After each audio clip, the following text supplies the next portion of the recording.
से कोई भी चीज को बच्चों को जितना आसान, एक ही वर्ड, एक ही थोड़ा सा पढ़ाना है, बस हो गया, इतना आसान है। ठीक है, जैसे मैं आपको आज मैं विवेक का क्लास देता हूं, आपको मैं 5 मिनट पढ़ाऊंगा, 5 से 6 मिनट नहीं पढ़ाऊंगा। ठीक है, वेद के बारे में लिख दीजिए। वेद जानते हैं वेद मतलब होता क्या है? वेद मतलब नॉलेज। ठीक है, इतना याद हो गया।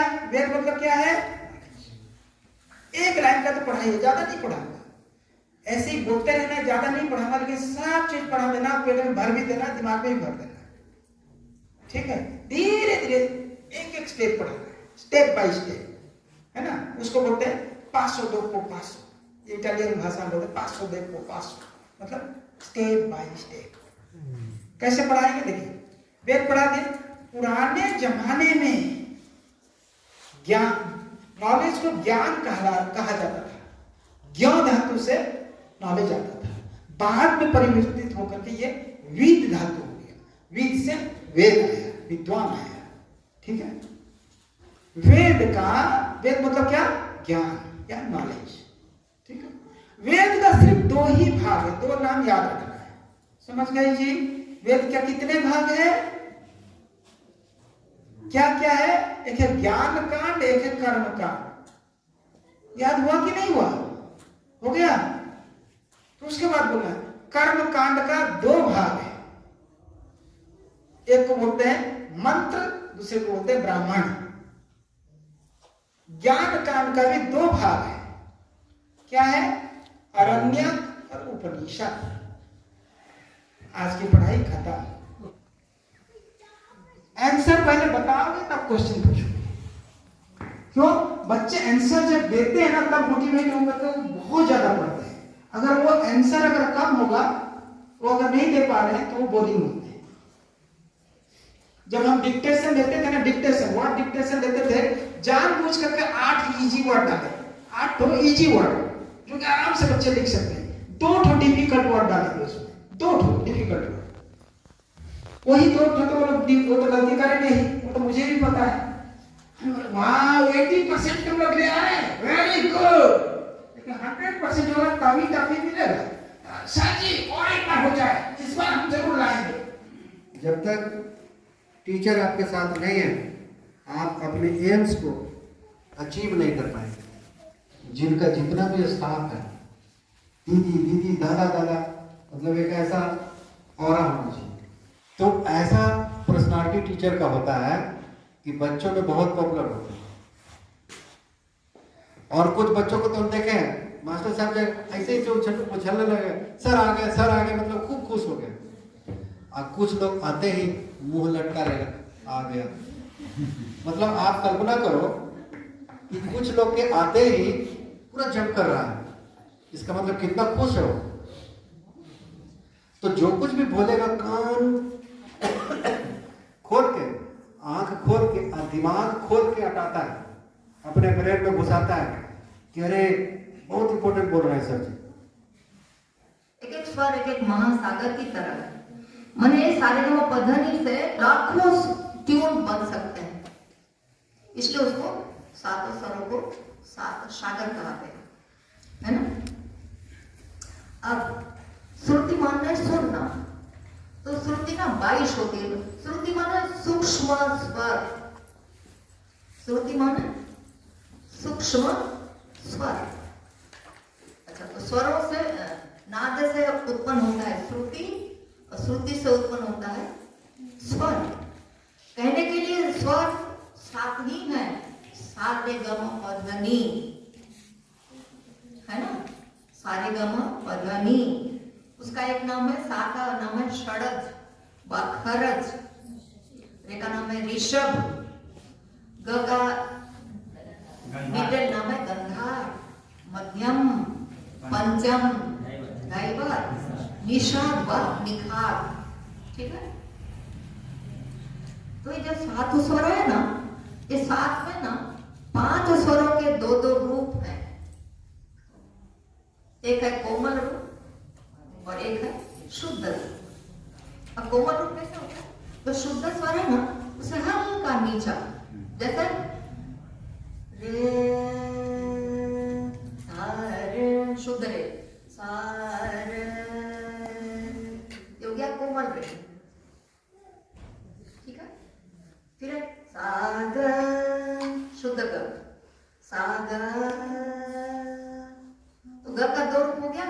ग और शुद्ध, रे कोमल शुद्ध, फिर माँ शुद्ध माँ, और माँ की तो अपने जगह से नीचे नहीं आता, वो हल्का ऊपर आता है, उसको तीव्र कहते हैं। तो माँ सारे ग तीव्र माँ, वह एक ही होता है। सा और प का एक ही रूप है। ध का 2 रूप है, कोमल ध, शुद्ध ध। नी का भी 2 रूप है, कोमल नी, शुद्ध। और सारेगमपधनी हो गया, तो 5 का 2 रूप माने 10 स्वर, और सा और प एक माने टोटल एक सप्तक में कहने के लिए 7 स्वर है सारेगमपधनी, किंतु इसके 2 रूप है, इसलिए सब मिला के एक सप्तक में 12 स्वर होते हैं। सप्तक भी 3 है, एक है मध्य सप्तक जो साधारण हारमोनियम में बीच में जो गाते हैं जनरली, यह मध्य सप्तक, और एक है निम्न सप्तक अथवा मंद्र सप्तक, माने नीचे। तो उसको कैसे समझ में आएगा कि मंद्र सप्तक का है कि, तो मध्य सप्तक में कोई चिन्ह नहीं होता है। मंद्र सप्तक में स्वरों के नीचे बिंदु लगा देते हैं, फुटकी, जिसको बंगला में फुटकी कहते हैं। स्वरों के नीचे बिंदु माने नीचे का सप्तक, नीचे का सप्तक। और एक मध्य, उसमें कोई चिन्ह नहीं, और तार का होता है तो ऊपर बिंदु रहता है। लेकिन आकार ये है भागखंडे सिस्टम। एक है आकार मात्रिक पद्धति। आकार मात्रिक पद्धति में देखा होगा बंगला में जो प्रवाह संगीत छपते हैं ना, उसमें लोग बिंदु नहीं लगाते, ऐसा रेख लगा देते हैं, ऊपर रेख या नीचे रेख, है ना, ऊपर रेख या नीचे रेख। और भागखंड में ऊपर बिंदु लगाते हैं या नीचे बिंदु। इस तरह 3 सप्तक हो गए। लेकिन हमने देखा है कि 2 तरह के गायक हैं, खासकर जेंट्स लोगों का जो जनरली है, जिस सा हम लोग का जो 5वीं काली कहते हैं, 4थी काली या 5वीं काली से सा, काली माने जो काला रीड होता है हारमोनियम में, उसको काली कहते हैं। तो 4थी काली से औरतें गाती हैं जनरली, लेकिन जेंट्स लोगों का स्वर है। लेकिन हमने देखा ऊपर कोई गा नहीं सकता है, लेकिन रेयर लोग, जैसे खासकर लता जी वगैरह का देखा, इतना शार्प गाती है ना, तो ऐसे रेयर लोग गाते हैं, बहुत हाई। जितने भी संगीत है, चाहे तो भक्ति गीत है, ठुमरी टप्पे, गजल, बड़ा ख्याल, ताराना, धमार, ध्रुपद, जितने भी गाने की वेराइटीज है, प्रवाह संगीत, झूमर, बाउल, ये सब ये रागों से ही उसका सुर बनता है। एजुकेशन ट्रेनिंग कैंप में क्लास के बाद सभी पार्टिसिपेंट्स लोग भोजन का आनंद लेते हुए, बहुत स्वादिष्ट भोजन बना हुआ है, और सभी सन्यासी दादा, सन्यासिनी दीदी और सभी टीचर्स और बच्चे जो लोग इस एजुकेशन ट्रेनिंग कैंप में आए हैं, सब लोग एक साथ भोजन का आनंद ले रहे हैं। की अंगूठी बनाया था नया नया, तो होता है ना, जब लोग नया नया चीज़ लेता है तो दिखाना चाहता है कि हमारे पास ये है। तो वो गया सब्जी खरीदने, तो एक बूढ़ी माता थी, तो सब्जी बेच रही थी। तो बूढ़ी माता को बोलता है ऐसे करके, ये सब्जी क्या भाव है, ये सब्जी क्या भाव है। तो बूढ़ी माता समझ गई कि अंगूठी दिखाना चाहता है, तो उनके इसमें मोटा सा पहुंची था, तो वो बोलते हैं 10 रुपये किलो, 10 रुपये किलो। तो बाबा सुना है, बाबा बहुत ड्रामेटिक, बहुत इस तरह सुना है, तो सब लोग खूब आनंद लिया। ये भी फेस बन गया, ये नहीं कोई कहेगा कि ये फेस नहीं है। अब हम जब खुद बनाएंगे तो खुद ही जज करेंगे, यहाँ थोड़ा लाइन ठीक है कि खराब है, अच्छा है। तो जहाँ खराब है अपने से जज कीजिए और उसको करेक्ट कर दीजिए।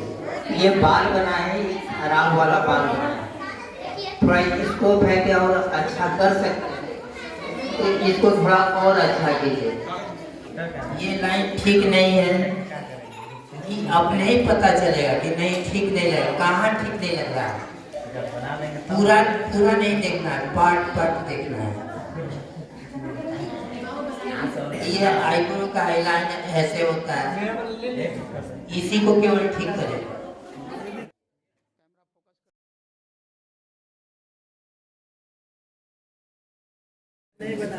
नहीं, बहुत अच्छा बनाएंगे तो फिर वो बनेगा ही नहीं। दीदी लोग सब बना रही है। बहुत अच्छा बनाने सोच कर बनाएंगे तो नहीं बनेगा। तो ये सोच कर ही बनेगा, हमको खराब ही बनाना है।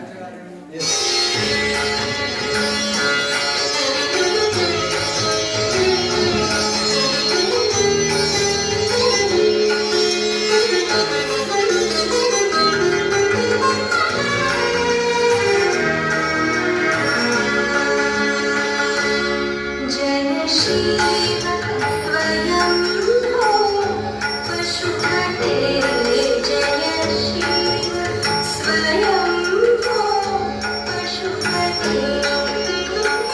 Adishwar अनविनाथ भोजति, Adishwar अनविनाथ भोजति।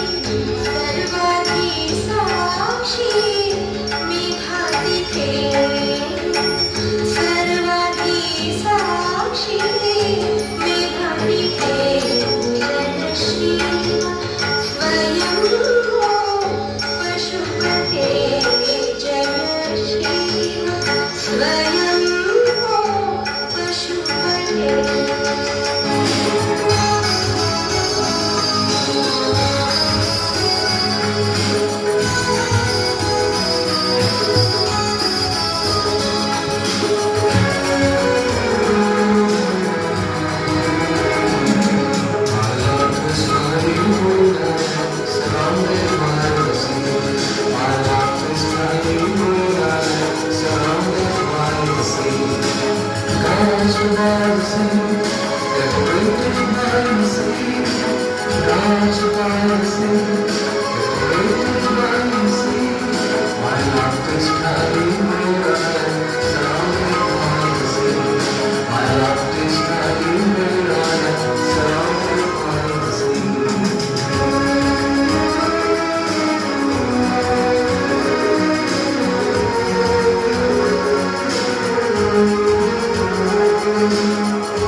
Human society is one.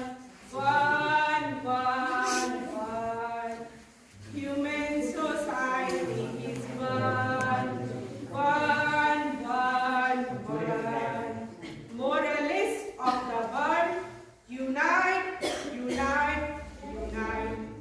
Moralists of the world, unite, unite, unite. कहो कहाँ से आई हो, कितने चूल्हे मारे तुमने, कितने खाकर आई हो। क्या बताएं सिला बहने, एक चूहा मारा हमें, वो भी सड़ा हुआ।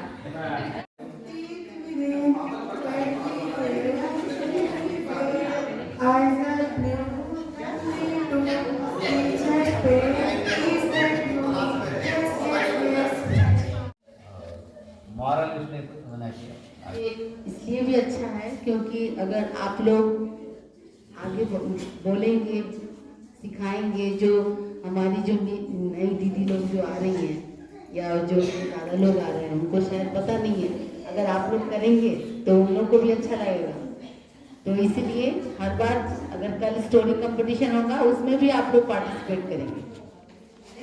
एक एक करके सारे मेढक पेड़ पर चढ़ने लगे। जैसे जैसे चढ़ते हुए वैसे वो फिसल जाते फिर नीचे गिर जाते। ऐसे ही कुछ मेढक चढ़ते फिसलते और गिर जाते। इसी बीच कुछ मेढक ने हार मान लिया और ऊपर चढ़ना बंद कर दिया, लेकिन कुछ मेढक चढ़ते रहे। जो मेढक चढ़ नहीं पा रहे थे उन्होंने भी चढ़ना बंद कर दिया। There were two silly goats. These two silly goats wanted to cross a narrow bridge together. One silly goat was one side, other silly goat was other side. As they come to the middle of the bridge, they began to fight. ये चारों आपस में खूब लड़ाई करते थे। एक दिन उसके पिता समझाने के लिए एक लकड़ी के गुच्छा लाए हुए एक एक करके चारों को दे दिए। वे चारों आराम से रोज की तरह एक चरवाहा अपनी भेड़ों को घास के मैदान में चरा रहा था। तभी कहीं से वहां एक मोटा सूअर आ गया। जैसे ही चरवाहे की नजर सूअर पर पड़ी तो उसने सूअर को पकड़ लिया और कंधे पर लटकाकर ले जाने लगा। सूअर ने खुद को छुड़ाने की बहुत कोशिश की, लेकिन चरवाहे की पकड़ इतनी मजबूत थी कि उसने सूअर के सामने और पीछे के पैर रस्सी से बांध दिए और कंधे पर लटकाकर ले जाने लगा। सूअर के इस व्यवहार पर मैदान में चल रही भेड़ें चकित थी। उनमें से एक भेड़ सूअर के पीछे कुछ वो तो नाव चलाता था और घर का गुजारा करता था, उसको वेद से क्या मतलब। उसने कहा कि पंडित जी मैं तो नहीं जानता वेद, कभी नहीं पढ़ा। तो पंडित जी ने कहा कि अरे ये तो बहुत दुखद बात है, क्योंकि तुम्हारा लाइफ का एक कोना जो हिस्सा है वो खत्म हो गया।